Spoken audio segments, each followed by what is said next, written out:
It was one of those winter nights where the cold cuts through your coat like it knows you personally. The kind of night where even the wind sounds lonely. I had just left the auto shop, hands still greasy, pockets heavier than they had been in months. I finally had enough. Enough to pay off her father's debt. Enough to keep the house warm through February. Enough to bring home a small victory, something I hadn't felt in a long time. My boots crunched through the snow as I rehearsed what I would say. She'd be surprised, maybe even cry. I pictured the way her eyes used to light up, the way she'd grab my face and kiss me when I did something that made her proud. I clung to that memory like a lifeline. But when I turned the corner onto our street, that fragile hope shattered. A car was parked outside. Not just any car, a black SUV with tinted windows, too sleek for anyone we knew. At first, I thought it might belong to someone visiting the neighbors. But then I saw the porch light flick on, and the silhouette of a man leaned in, close, far too close, to her face. I froze. Her laugh cut through the cold sharper than the wind.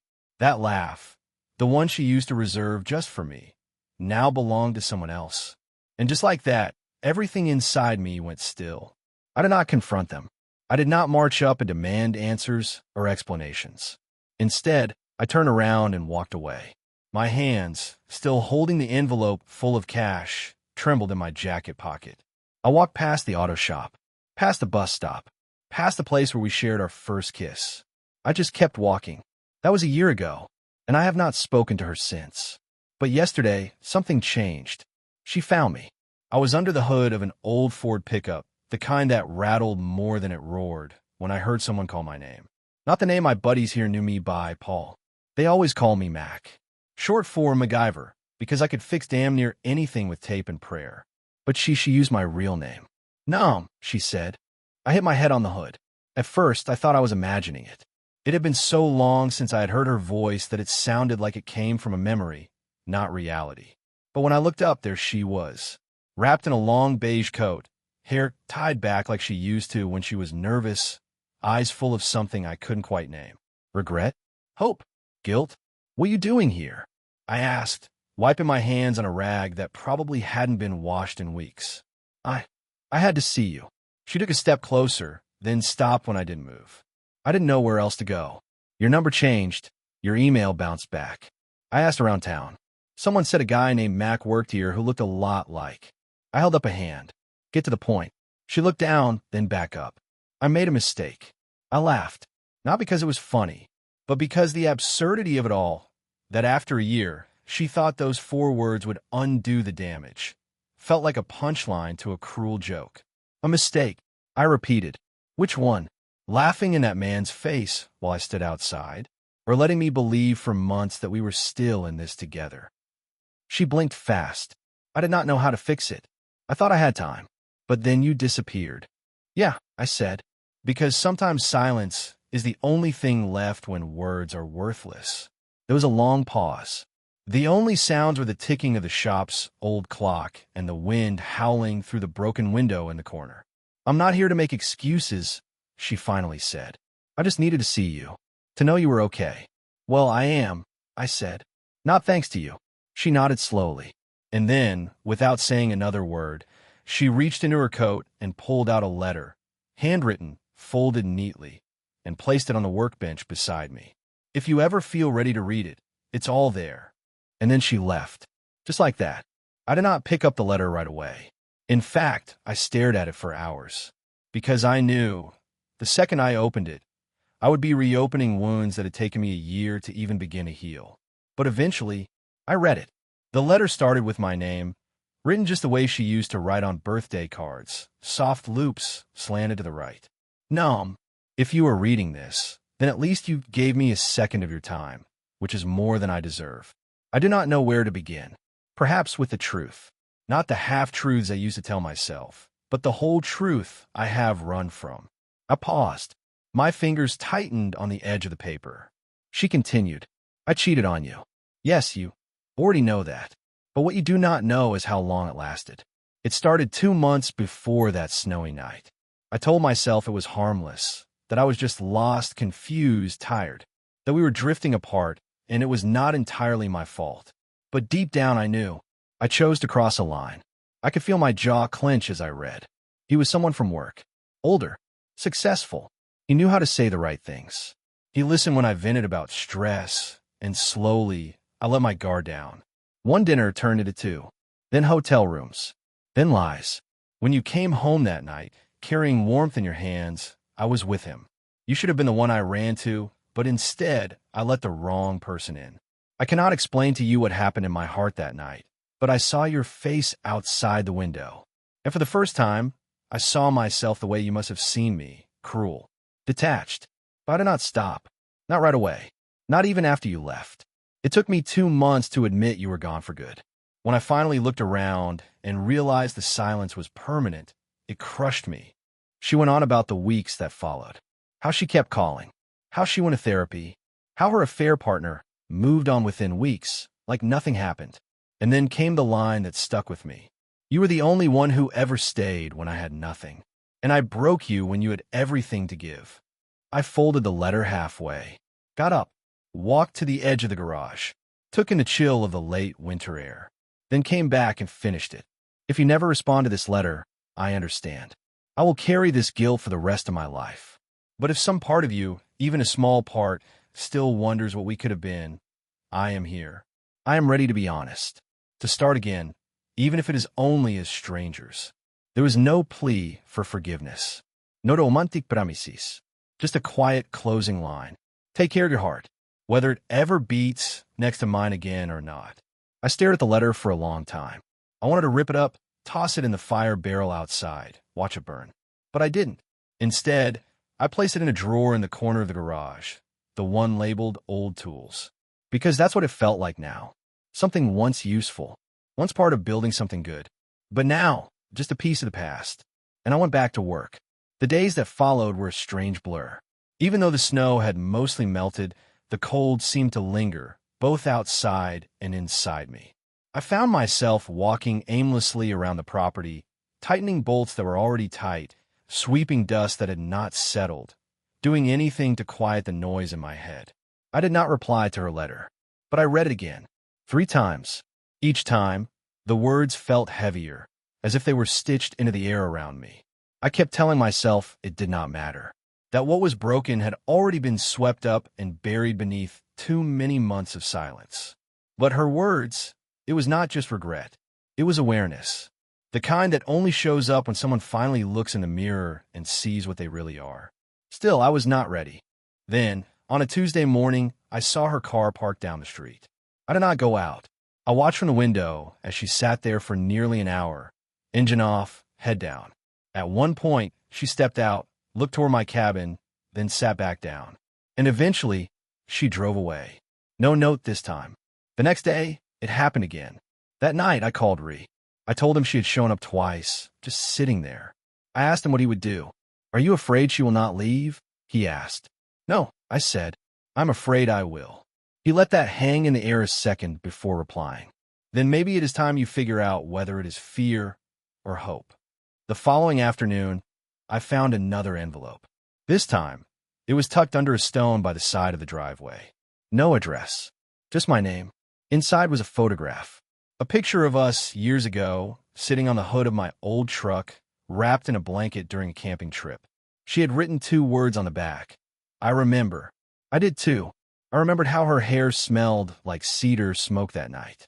How we argued about marshmallows, laughed until our stomachs hurt, and lay under the stars talking about where we would live one day. Back then, she used to say she wanted to build a life away from noise.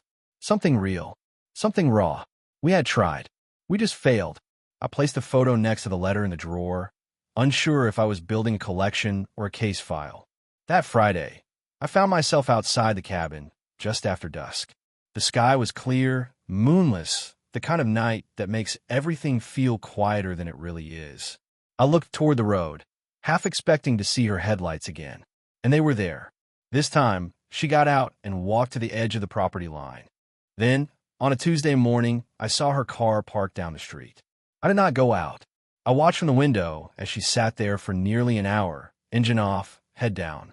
At one point, she stepped out, looked toward my cabin, then sat back down. And eventually, she drove away.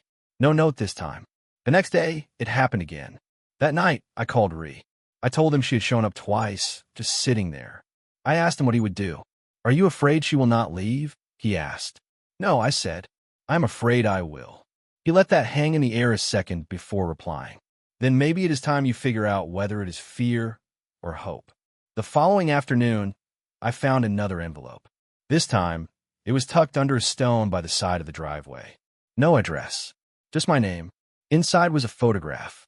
A picture of us years ago, sitting on the hood of my old truck, wrapped in a blanket during a camping trip. She had written 2 words on the back. "I remember." I did too. I remembered how her hair smelled like cedar smoke that night. How we argued about marshmallows, laughed until our stomachs hurt, and lay under the stars talking about where we would live one day. Back then, she used to say she wanted to build a life away from noise. Something real. Something raw. We had tried.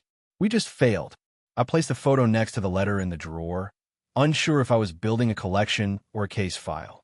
That Friday, I found myself outside the cabin just after dusk.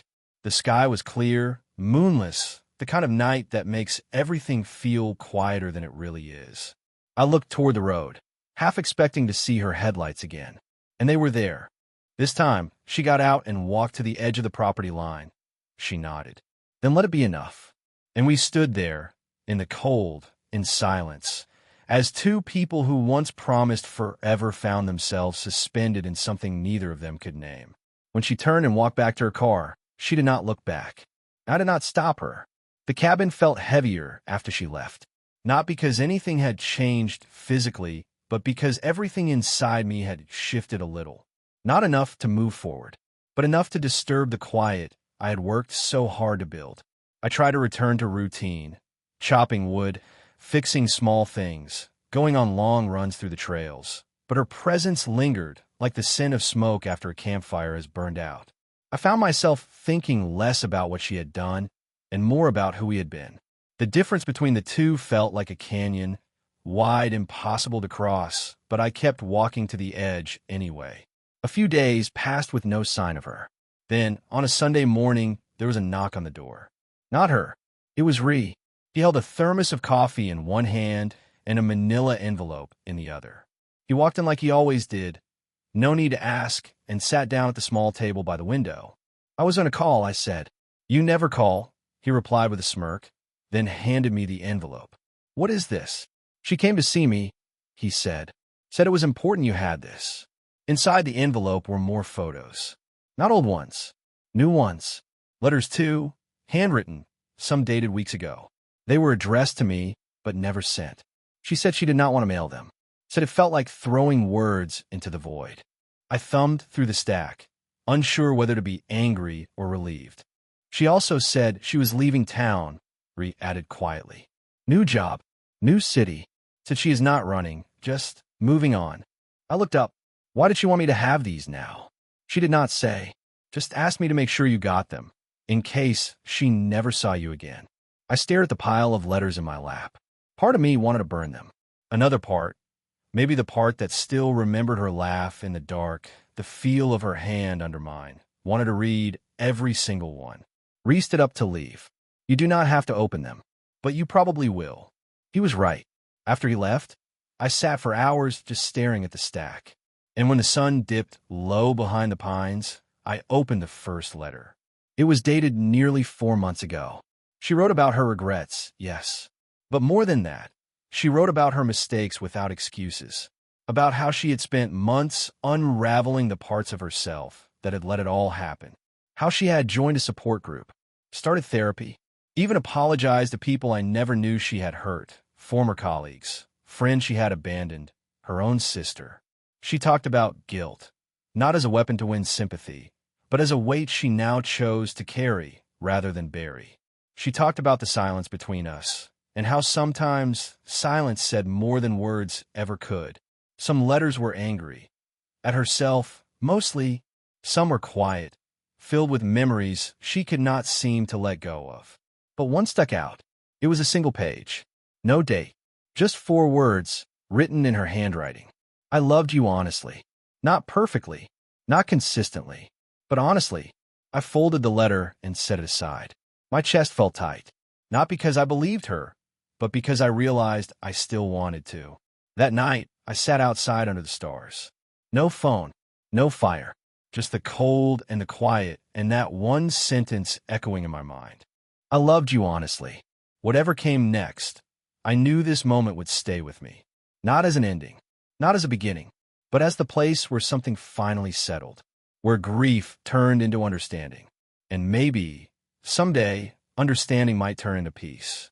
I wish I could tell you that everything made sense after that night, that the letters magically filled the void, stitched the torn fabric of our past into something wearable again. But life does not work like that. Healing is not an instant. It is a series of long pauses, relapses, and quiet realizations you do not expect.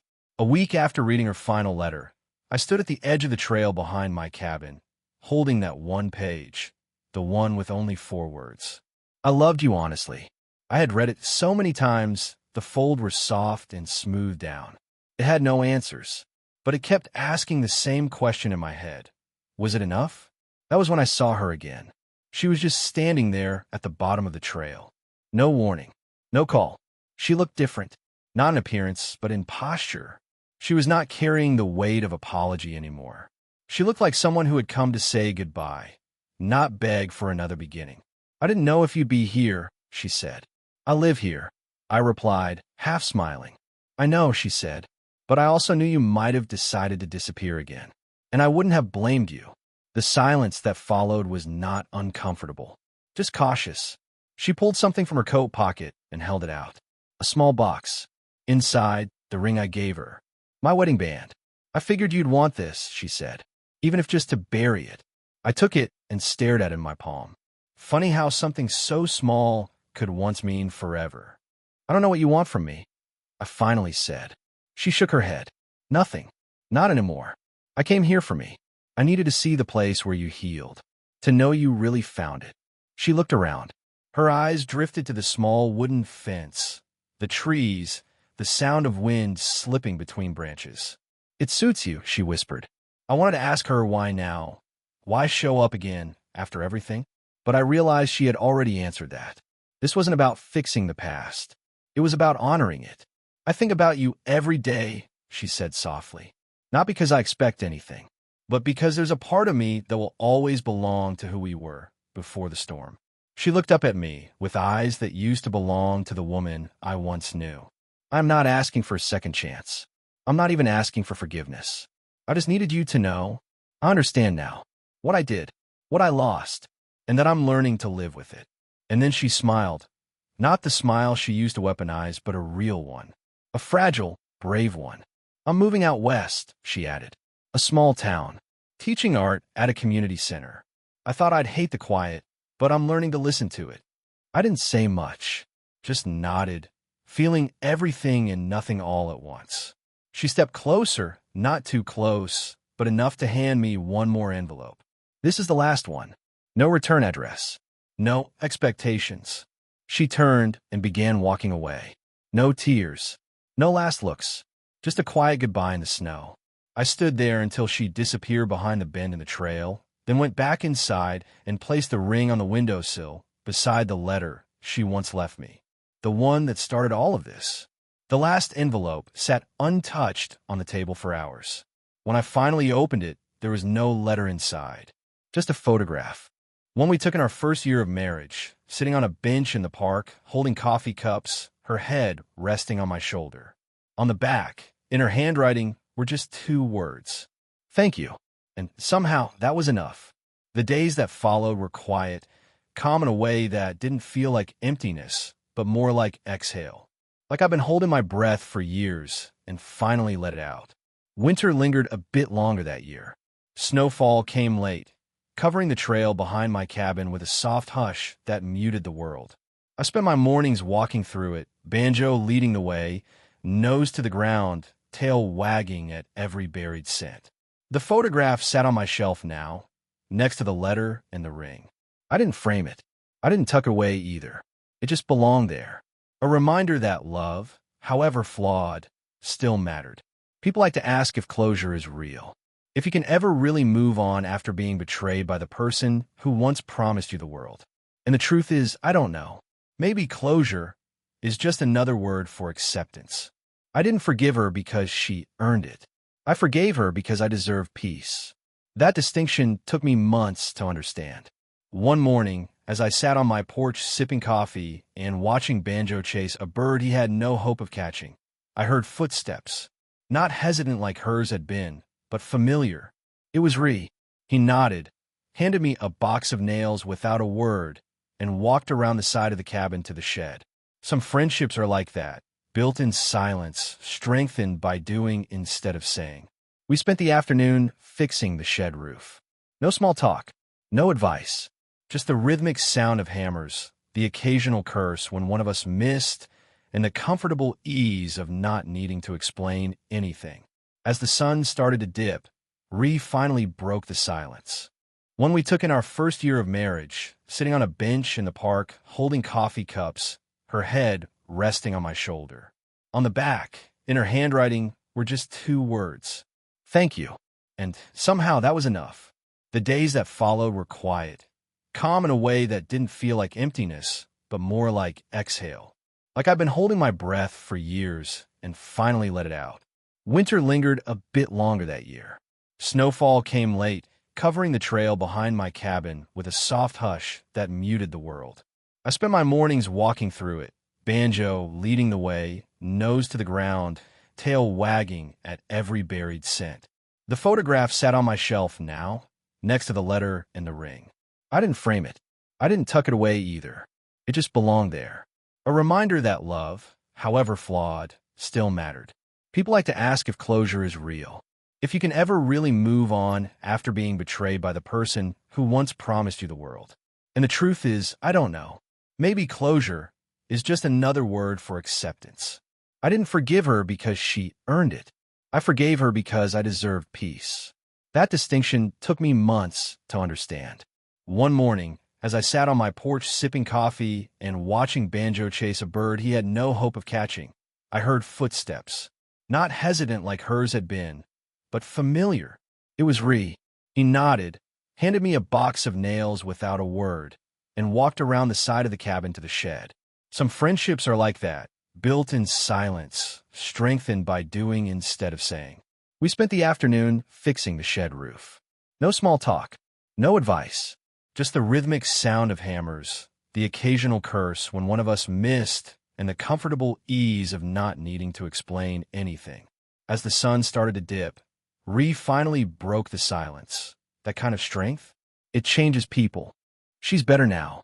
Not fixed, but better. So thank you for not destroying her, even though you had every right to. No signature, no explanation, just that. I folded the letter slowly, tucked it in the same box as the photograph and the ring. And for a long time, I just sat there. Sometimes, healing doesn't come from apologies. It comes from knowing that your pain didn't go to waste, that the wreckage became something more than just a cautionary tale. It became a turning point. For both of us, winter finally gave way to spring. The snow melted slowly, revealing muddy trails and the first stubborn signs of green. It was quiet up here in the hills, but it was the kind of quiet that heals you, not the silence that makes you feel alone. Banjo and I made a habit of morning walks. He'd chase squirrels, bark at invisible things in the trees, and come back panting with this ridiculous grin that made it impossible not to laugh. Those simple moments, man, they meant more to me than I ever thought they could. I hadn't heard from her again since the letter. The anonymous one. The one that somehow said exactly what I didn't know I needed to hear. But even without her words, her shadow still lingered. Not in a painful way anymore. Just present. Like a scar that no longer aches, but still reminds you where you've been. One afternoon, I drove into town to pick up some supplies. There was a new shop on Main Street. Handmade furniture, rustic stuff, the kind of place that would have charged twice as much back in the city. I went in mostly out of curiosity, ended up leaving with a handcrafted bench I didn't need, but couldn't resist. The woman at the counter gave me a knowing smile when I admired the craftsmanship. "You must be new to these parts," she said, tying a receipt to the twine on the bench. "Not many people appreciate work like this anymore." "Not new," I replied, just quieter than most. She nodded. Quiet's underrated. On the way home, I kept thinking about that. Quiet. Simple. Intentional. That's the life I had built, piece by piece, nail by nail. And every part of me knew I didn't want to go back. But closure is funny. It doesn't always knock. Sometimes it slips in through the back door when you're not looking. Sometimes it's in a stranger's words, or a bench, or a silent ride home through winding roads and fading daylight. And sometimes it walks up your front steps uninvited. It was late afternoon when I saw the car, parked awkwardly on the side of the trail, tires half sunken in the soft dirt. I knew that car. Of course I did. She was sitting inside, hands gripping the steering wheel, staring straight ahead like she was afraid if she blinked, she'd lose her nerve. I didn't move. I waited. After a few minutes, she got out. No sutkas, no dramatic walk, just her. Hair pulled back, plain clothes, no makeup, no armor. We stood a few feet apart, and for a moment, neither of us said a word. She was the one to break the silence. I'm not here to win you back. My eyebrows lifted slightly. That's a strong opening. She offered a small smile. I wanted to see where you ended up. I wanted to see if you were okay. I didn't answer. Not immediately. Instead, I looked past her to the trees, the hills, the sky that was slowly turning gold. I'm more than okay, I said quietly. I'm free. She nodded, swallowing hard. I figured as much. You always were stronger than me. I let that hang there. Not to hurt her, but because it was true. Because every moment I had lived since walking away had been a climb back to myself. She took a step closer. Can I ask you something? Depends, I replied. Do you hate me? I looked her in the eyes, really looked. Not the woman I used to love. Not the one who broke my heart. Just a human being. Flawed. Wounded. Trying. No, I said honestly. But I don't love you either. Not anymore. Tears welled up, but she didn't cry. She just nodded again, like she was checking off a box on a list she'd written in her mind 1,000 times. I deserve that. You deserve the truth, I corrected her. We both did. She reached into her coat pocket and pulled out a small envelope. I wrote you something. You don't have to read it now, or ever, but it helped me to write it. I took it. She turned to leave, but stopped. Thank you, Paul, for walking away when I couldn't, for healing without hating. And then she was gone. I stood there for a while, envelope in hand, banjo, sniffing the air beside me. I didn't open it. Not yet. Some things aren't meant to be rushed. Some stories deserve silence before they're finished. That night, I placed the envelope next to the others, photo, letter, ring. I didn't read it, but I knew what it said. Not the words, but the weight. Regret. Relief. Release. Maybe that's all closure really is. Not an apology. Not a reunion. Just two people finally telling the truth. Even if it comes too late to fix anything. Even if fixing was never the point. A few weeks passed. Life settled back into its familiar rhythm. Morning runs with banjo, quiet afternoons fixing small things around the trailer, evenings with nothing but a hot cup of tea and the sound of the wind rustling through pine branches. I was living simply, not because I had to, but because it felt right. I never did open that last letter. It sat there, nestled among the others, untouched. Maybe one day I would read it. Maybe not. It did not really matter anymore. What she had to say could not change what I already knew. One thing about time, it does not heal everything, but it does give you distance. And distance gives you perspective. I stopped needing answers. I stopped replaying moments. The anger had long faded. What remained was a kind of quiet sadness, like the echo of a song I once loved but no longer sang. Then, one morning I heard a knock. Not the soft kind. This was firm. Intentional. I opened the door and found a teenage boy standing there, lanky, a little awkward. He looked up at me with eyes I instantly recognized. Hers. Are you Paul? I nodded slowly, heart beginning to thud. I think you might be my dad. For a second, I just stared. Everything around me seemed to stop. The bird song, the breeze, even banjo froze in place. Come inside, I finally said. We sat at the small table. I poured him some water. He declined food, said he wasn't hungry, but I noticed his hands were shaking just a bit. I'm sorry to show up like this, he said. My mom told me about you a few weeks ago. I guess I always thought the guy she married before was just gone. I stayed quiet, letting him speak. She said you didn't know. That it was complicated. But when she described you, this place, the truck, the dog, I found you. His voice cracked a little. I just had to know. I cleared my throat. Your name? Elliot. I repeated it softly. Elliot. There was a pause before I asked, how old are you? 15. I'll be 16 this fall. 15. I did the math. The timelines lined up. It was possible, but my mind didn't rush to claim or reject. It simply opened. She told me it wasn't fair to drop this on you, he continued.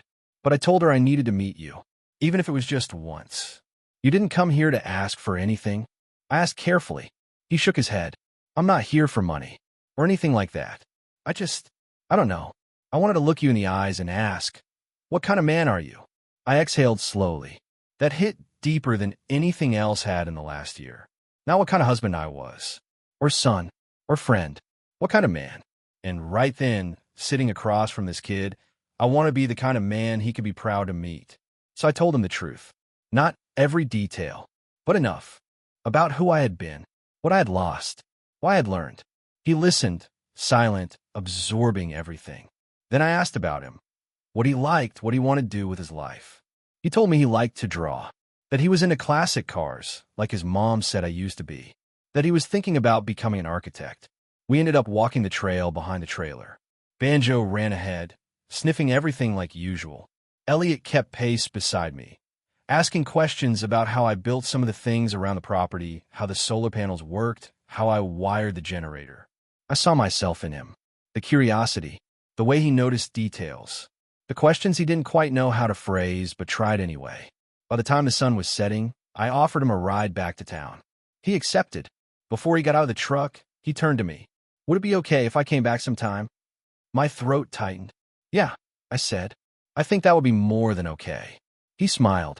Not a full grin, just the beginnings of something that might, one day, become one. And then he was gone. That night, I sat on the porch, watching stars appear one by one. Banjo curled at my feet. I finally picked up that envelope. The last one she gave me. I opened it. Inside wasn't just a letter.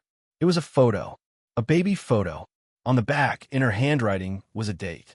A date that made everything make sense. The letter was short. It simply said, I never told you. I should have. I was scared. Selfish. But you deserve to know. He's yours, Paul. And he's a good kid.